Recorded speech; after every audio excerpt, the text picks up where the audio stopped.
And thanks to the leadership of Prime Minister Modi and India's presidency, we hope we'll be able to do all of those things. We're also looking forward to warmly welcoming the African Union as a permanent member of the G20, the newest permanent member. We believe that the African Union's voice will make the G20 stronger. If you see me in the streets, better holler at me. Seeking for a beat, throw them dollars at me. I don't like defeat, take that away from me. You tryna be like me, you couldn't handle my story. But we gon' let you know, we gon' let you know. We gon' let you know, we gon' let you know. Ladies and gentlemen, how you guys doing? Thank you for tuning in and welcome back to yet another episode of Mr. J's Reaction. And if this is your first time coming through, my name is Jay, I'm Motherlandian, and I do reaction on different content. I do react music, news, anything that has to do with the continent of Africa. So you are once again very much welcome. Whoever connected you to me, man, it's love. Ladies and gentlemen, yes, it's finally happening. And the continent of Africa is finally getting a nod, a positive nod. Today our vlog is we're going to talk about the G20. Now if you guys don't know what 20 is, if some of you don't know what G20 is, G20 is an organization that was founded in 1999. Back then it was not G20, back then it was G7. And this is just a collection, a collective, a bunch of countries with good economy coming together. Well, it's not just countries, because you have NGOs, you have multinationals who attend, and they talk about the global economy, the brainstorm, the forge policies, they discuss climate change, things that are global warming, things that have to do with the economy of the world. And of course, when we talk about the economy of the world, you know, it's all about the paper, man. What is going to, they study that and they analyze stuff. So this year, it's taking place in India. And the chairperson of the G20 is His Excellency Narendra Modi, the Prime Minister of India. And something very, very amazing is about to go down. And before I say that, man, the theme for this year's meeting, the theme from this year's union is One Earth, One Family, One Future. Let me repeat that. One Earth, One Family, One Future. By that alone, it means that everybody is equal. If we all call ourselves human beings, everybody has to be represented. So there's no need for it being just a particular set of people. Now, a couple of countries, man, make part of this G20. The US, Canada, Italy, 20 of them, okay? Plus the European Union. Now, if you know what the European Union is, you know that it's all about the colonial masters. And let me just point out the fact that South Africa is also part of this G20. The only country in Africa, which to me, it was kind of like, I was kind of like disappointed from the moment that I realized that the G20 just had just one African country in it. But fast forward from its creation in 1999 to 2023, we really didn't have a representation. I'm talking about a representation from the continent. Yes, South Africa is part of it, but South Africa is not the whole Africa. See, most people think that when you talk about Africa, the first country that they can talk about is South Africa, Nelson Mandela.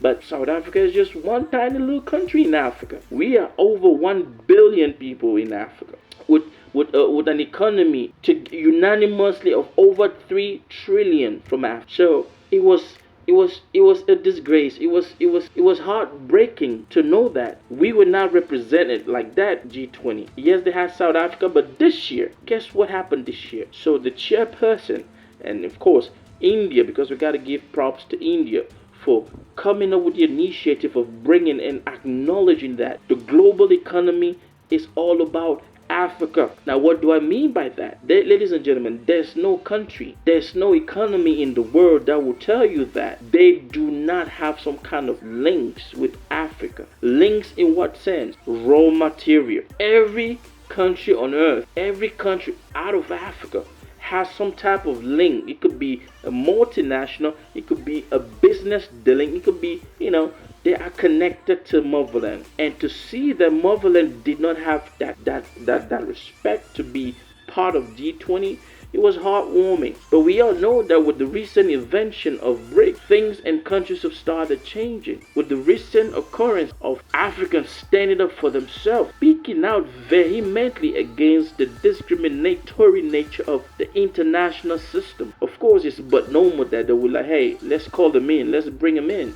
And if the theme is one earth, one family, one future, it means that everybody has to be included. That is why they are inviting the African Union. Yes, ladies and gentlemen, by the end of this summit, by the end of this meeting, it's no longer going to be called the G20. It's going to be called the G21. Because if you had the European Union, which is our imperialist, because we all know that every economy in Europe is somehow connected to Africa. I stand to be corrected. If you know of any thriving, any country with a good economy in Europe today that hasn't been linked to Africa, leave a comment and educate Mr. J. If you know of any country in Europe that has not been connected with either raw material, gold, diamond, let Mr. J know. I stay to be corrected. Now, ladies and gentlemen, this is a huge milestone because they are starting to realize that we are becoming smarter, and that they are starting to realize that without Africa, or when Africans stand up, it's going to be a big major problem for the world, because we are starting to get leaders that are understanding the power of what we have. We cannot be the continent with all the natural resources, but there we starve.